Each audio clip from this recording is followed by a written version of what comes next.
우리가 지난달 요한계시록 말씀 함께 나누었는데요. 이어서 스가랴 말씀 우리가 이제 시작을 했습니다.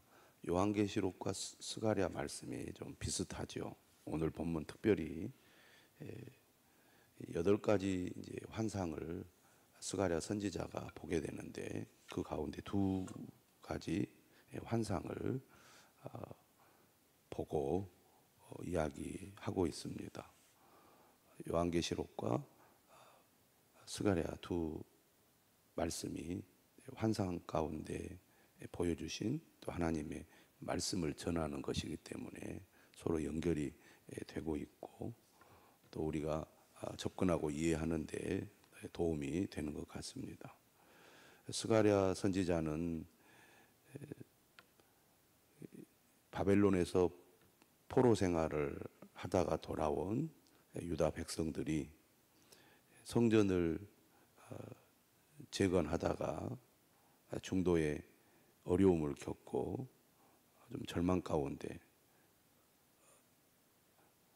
어떻게 해야 될지 막막한 상태에 빠졌을 때 하나님께서 학개 선지자 또 스가랴 선지자를 통해서 위로하고 소망을 주면서 다시 성전을 재건하도록 독려하는 그런 말씀입니다.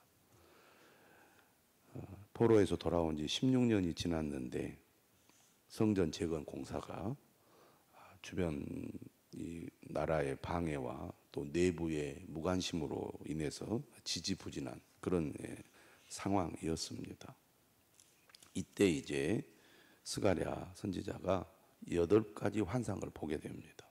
이 8가지 환상에 관한 기록이 1장 7절부터 6장 8절까지 기록이 되어 있는데요. 오늘 첫 번째 환상과 두 번째 환상. 첫 번째 환상은 말탄 자들의 환상이죠. 7절부터 17절까지. 그리고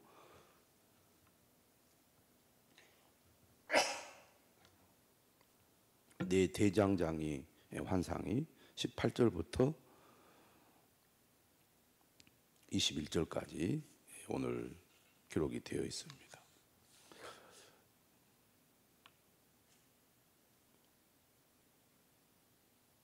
7절에 보면 다리오 왕 제2년 11째 달이라고 나오죠. 하나님의 말씀이 스가랴 선지자에게 임했는데 8절에 보면 한 사람이 나옵니다. 한 사람이 붉은 말을 타고 골짜기 속 화석류 나무 사이에 서 있습니다. 이 한 사람이 누구냐? 12절에 보니까 여호와의 천사입니다. 그러니까 하나님의 말씀을 전하는 존재죠.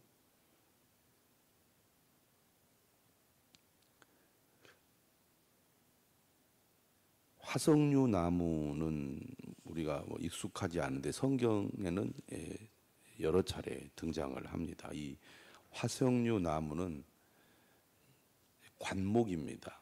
그러니까 낮고 보잘것없는 나무죠. 근데 이 화석류 나무는 이스라엘 백성들의 이 좀 초라한 현실을 보여주는 나무라고 하겠습니다. 하나님께서 이스라엘 백성들 사이에 임하셔서 그들에게 말씀하시는 건데 이 화석류 나무가 보잘것없고 좀 무력한 이스라엘 백성들의 상태를 보여주면서 어디에 있느냐면 골짜기 속에 있다. 그러니까 골짜기 속에 있다는 것은 나무가 그렇지 않아도 관목이어서 크게 자라지 않는 나무인데 골짜기 속에 있으니 더더욱이 사람들 눈에 띄지 않는 상태라고 할 수 있겠습니다. 겉으로 드러나는 모습이 초라하고 또 쇠퇴한 이스라엘의 현실을 잘 보여준다고 하겠습니다. 그런데 이 화석류 나무가 향기가 나는 나무고 또 하얀 꽃을 피는 나무인데 이 화석류 나무가 좀 생명력이 있는 나무고 또 평화와 승리를 상징하면서 하나님의 백성을 상징하는 그런 나무라고 할 수 있습니다. 그러니까 겉으로 볼 때는 별 볼 일 없어 보이지만 그 내재적 본질을 들여다보면 생명력이 있고 또 회복과 소망을 주는 그런 나무라는 것입니다. 이스라엘 백성이 그런 존재라는 거죠. 겉으로 볼 때는 별 볼 일 없어 보이지만 그 내면에 있어서는 하나님의 백성으로 영원한 생명력을 가진 그런 희망의 나무다. 그게 이스라엘 백성들의 모습이라는 얘기입니다. 오늘 이 본문을 보면 하나님께서 천사를 통하여 스가랴 선지자에게 나타나는데 붉은 말을 타고 골짜기 속 화석류 나무 사이에 서 있다. 하나님이 지금 비록 초라하고 힘이 없는 그런 이스라엘 가운데 나타나신 겁니다. 오늘 우리도 어떻게 보면 화석류 나무 아래에 서 있는 것과 같은 상태에 있는 성도들이 많이 있습니다. 여러 가지 삶의 문제 가운데 문제가 잘 해결되지 않고 지지부진한 그런 어려움을 겪고 있는 성도들이 많이 있는 것이죠. 경제적인 문제, 가족의 문제, 건강의 문제, 직장의 문제, 자녀의 문제. 사람마다 자신의 어떤 화석류 나무 아래에 있는 그런 성도들이 많이 있는 거죠. 나는 나의 화석류 나무는 무엇인가? 이렇게 이 말씀을 보면서 생각을 할 수 있습니다. 그런데 어떻게 보면 절망적인 상황인데 하나님이 찾아오셔서 지금 희망을 전해주고 있거든요. 우리의 상황도 마찬가지죠. 절망적인 현실인데 하나님이 찾아오셔서 내가 너와 함께하고 너를 도와주겠다. 이런 지금 말씀을 하고 있는 겁니다. 스가랴가 본 환상을 보면 이처럼 천사가 붉은 말을 타고 골짜기 속 화석류 나무에 서 있는데 그 뒤에 붉은 말과 자줏빛 말과 백마가 있습니다. 그러자 스가랴 선지자가 묻죠. 내 주여 이들이 무엇입니까? 그러자 화석류 나무 사이에 있는 천사가 이렇게 이야기합니다. 이는 여호와께서 땅에 두루 다니라고 보내신 자들이다. 그래서 그들이 하나님의 명령을 따라 땅을 두루 다니고 난 다음에 보고를 합니다. 하나님의 천사에게 이렇게 보고합니다. 우리가 땅에 두루 다녀보니 온 땅이 평안하고 조용하더이다. 지금 페르시아 다리오 왕 통치 아래 이 페르시아 제국의 땅이 평안하고 조용해졌다는 것입니다. 전쟁이라든지 또 여러 가지 이 어려움들이 좀 사라지고 어느 정도 안정된 그런 시대가 열렸다는 얘기죠. 그럼에도 불구하고 지금 이스라엘은 형편없는 상태인 겁니다. 성전을 재건하지 못하고 주변국의 방해와 또 백성들의 무관심 때문에 전혀 진전을 보지 못하고 있는 상태죠. 그래서 천사가 하나님께 이렇게 구합니다. 언제까지 예루살렘과 유다 성읍들을 불쌍히 여기지 아니하시려 하나이까? 이를 노하신 지 70년이 되었나이다. 하나님의 징계를 받아서 나라를 잃고 포로로 잡혀간 지 70년이 지났는데 여전히 고국으로 귀환했음에도 불구하고 문제가 해결되지 않는 그런 상태에 있기 때문에 천사가 하나님께 지금 간구한 것입니다. 언제 이들의 이 불안하고 답답한 현실이 해결됩니까? 이렇게 간구를 하고 있는 것이죠. 그러자 13절에 하나님이 그 천사에게 뭐라고 대답하시느냐면 선한 말씀, 이루하는 말씀으로 대답을 하시는데, 이 말을 들은 천사가 뭐라고 스가랴 선지자에게 전하냐면 만군의 여호와의 말씀에 내가 예루살렘을 위하며 시온을 위하여 크게 질투하며 안일한 여러 나라들 때문에 심히 진노하나니 나는 조금 노하였거늘 그들은 힘을 내어 고난을 더하였습니다. 하나님께서 지금 이스라엘이 처한 현실이 무엇 때문인지를 여기서 말씀하고 있습니다. 여기서 14절에 보면 크게 질투한다는 것은 어떤 의미를 가지고 있느냐면 이스라엘을 하나님께서 너무너무나 사랑하신다는 그런 의미를 가지고 있습니다.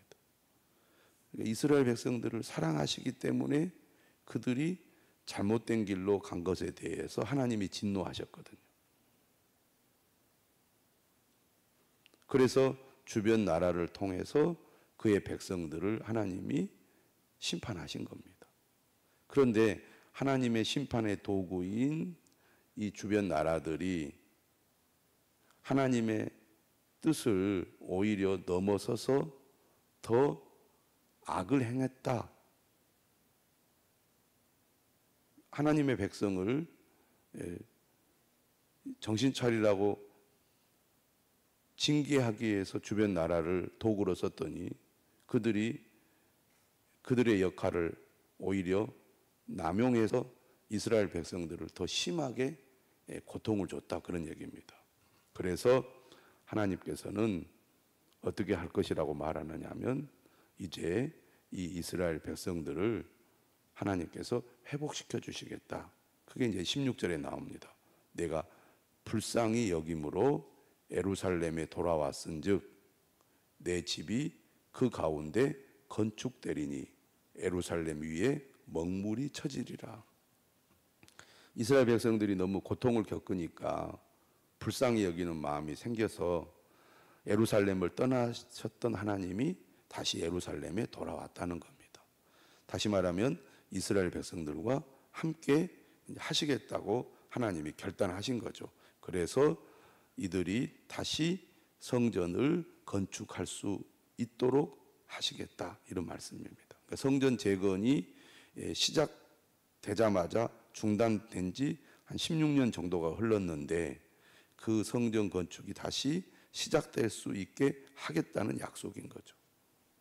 다시 말하면 지금 이스라엘 백성들의 상태가 매우 어려운데 천사가 하나님께 중보하자 하나님이 그 중보의 기도를 듣고 응답을 하셨다는 얘기입니다. 오늘 우리도 여러 가지 삶의 문제, 또 고통, 여러 가지 절망적인 상황을 구체적인 기도로 하나님께 아뢰어야 되겠습니다. 언제까지 예루살렘과 유다 백성들을 불쌍히 여기지 아니하시려 하나이까? 이렇게 간구했던 천사처럼 오늘 우리도 삶의 문제를 하나님께 내어놓고 간구해야 될 것입니다. 또 우리 주변에 고통받는 다른 이들을 위한 중보 기도 역시 우리가 멈추지 않아야 된다는 것을 배우게 됩니다. 왜냐하면 하나님은 고통 가운데 있는 그의 백성들의 기도를 결코 외면하지 않으시고 반드시 그 기도에 응답하시는 분이시기 때문입니다. 그래서 성전 재건을 약속하시고 더 나아가 17절에 보면 또 천사가 뭐라고 외치냐면 만군의 여호와의 말씀에 나의 성읍들이 넘치도록 다시 풍부할 것이라. 여호와가 다시 시온을 위로하며 다시 예루살렘을 택하리라. 하나님께서 성전 재건을 약속하셨을 뿐만 아니라 이제 하나님의 성읍들이 넘치도록 다시 풍부해질 거라고 약속을 하고 계시는 거죠. 우리 하나님은 바로 우리의 기도를 들으시고 응답하실 뿐만 아니라 반드시 우리의 삶의 문제를 회복해 주시는 하나님이심을 기억하고 우리가 더욱 하나님을 의지하는 믿음을 가져야 될 줄로 믿습니다. 우리의 무너진 삶을 다시 세우고 깨어진 관계를 회복하고 우리 영혼에 다시 풍성한 은혜를 부어주실 하나님을 신뢰하고 그 약속을 붙잡으시기를 주님의 이름으로 축원합니다. 18절에 보면 이제 두 번째 환상이 나오죠. 네 뿔과 네 대장장의 이야기입니다. 여기 보면 또 이제 네 개의 뿔을 보죠. 뿔은 무엇을 상징하느냐? 우리가 구약 성경에서 뿔은 힘이나 권세를 상징합니다. 또 나라를 상징하기도 하죠. 그래서 네 개의 뿔을 봤다는 것은 무엇을 의미하느냐? 오늘 19절에 보니까 네 개의 뿔을 보았을 때 천사에게 묻죠. 스가랴 선지자가. 그러자 뭐라고 대답을 합니까? 19절에 이들은 유다와 이스라엘과 예루살렘을 흩뜨린 뿔이니라. 이스라엘과 유다를 무너뜨린 강대국들을 가리킵니다. 우리가 잘 알다시피 북이스라엘은 아수르에게 그리고 유다는 바벨론에게 멸망을 당하고 말았습니다.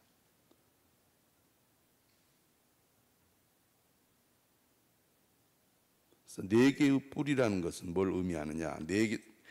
우리가 이제 요한계시록에도 나오지만 숫자 4는 땅의 사방 전체를 가리킵니다. 그래서 동서남북 이렇게 사방으로 이렇게 되어 있지 않습니까? 그래서 네 개다 그러면 땅의 사방 전체를 가리킨다고 볼 수가 있습니다. 그러니까 이스라엘과 유다를 무너뜨린 이 강대국들을 의미하는데 물론 이 당시로 말하면 뭐 아수르도 있고 바벨론도 있고 지금 현재 페르시아 바사 제국도 있고 이 페르시아가 결국 또 헬라 제국에 의해서 무너지게 되죠. 이런 강대국들이 하나님의 백성들을 무너뜨렸는데 20절에 하나님께서 대장장이 4명을 보여주십니다. 이때 스가랴 선지자가 또 묻죠. 그들이 무엇 하러 왔습니까? 그러자 뭐라고 대답을 하시느냐면 그 뿔들이 유다를 흩뜨려서 사람들이 능히 머리를 들지 못하게 하니 머리를 들지 못한다는 것은 수치심과 절망과 무력함을 느끼게 했다는 겁니다. 그들에 의해서 이 뿔에 받쳐 무너져 버렸기 때문에 머리를 들 수가 없었던 거죠. 그런데 하나님께서 누구를 부르십니까? 이 4명의 대장장이들을 불러서 이전의 뿔들을 어떻게 합니까? 떨어뜨려 버립니다. 아마 그들을 무너뜨리는 거죠. 망하게 하는 것입니다. 그럼 이 대장장이들은 누구냐? 하나님이 이스라엘을 흩어버린 이 4뿔들을 한마디로 뽑아서 떨어뜨린 그 하나님의 심판의 도구라고 하겠습니다. 다시 말하면 강대국들이 이스라엘을 무너뜨렸지만 하나님은 또 다른 강대국들을 세워서 하나님의 백성들을 무너뜨린 그 강대국을 심판하시겠다는 그런 환상이라고 하겠습니다. 우리가 살아가다 보면 나를 괴롭히는 그런 뿔들이 있을 수 있습니다. 무엇이 내 삶을 위협하고 무너뜨리는가 우리가 살펴볼 필요가 있는데요. 우리가 알아야 될 것은 우리를 무너뜨리는 이런 뿔들이 있을지라도 하나님께서는 대장장이를 보내서 이 뿔들을 다시 제거했던 것처럼 나의 힘으로 도저히 이길 수 없는 악의 세력들, 삶의 문제들을 하나님께서는 이러한 대장장이와 같은 심판의 도구를 들어서 우리의 이 위협이 되고 우리를 무너뜨리는 이 내 뿔들을 꺾으신다는 것입니다. 우리가 하나님 앞에 기도하는 이유가 어디에 있습니까? 내 힘으로 해결할 수 없는 문제들을 하나님의 능력으로 해결해 주시기 때문이죠. 그리고 악한 자들은 그가 잠시 동안 힘을 발휘해서 대단한 능력을 보여주지만 결코 승리할 수 없다는 것을 우리에게 분명하게 보여주고 있습니다. 뿔들이 아무리 강력해 보여도 결국은 무너진다는 것입니다.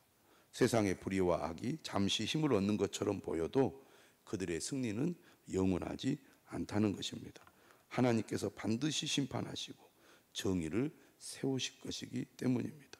그러므로 우리가 어려움 가운데 있다 할지라도 하나님께서 궁극적으로 모든 것을 회복해 주실 것을 소망하면서 믿음으로 나아가는 우리 모두가 되어야 할 줄로 믿습니다.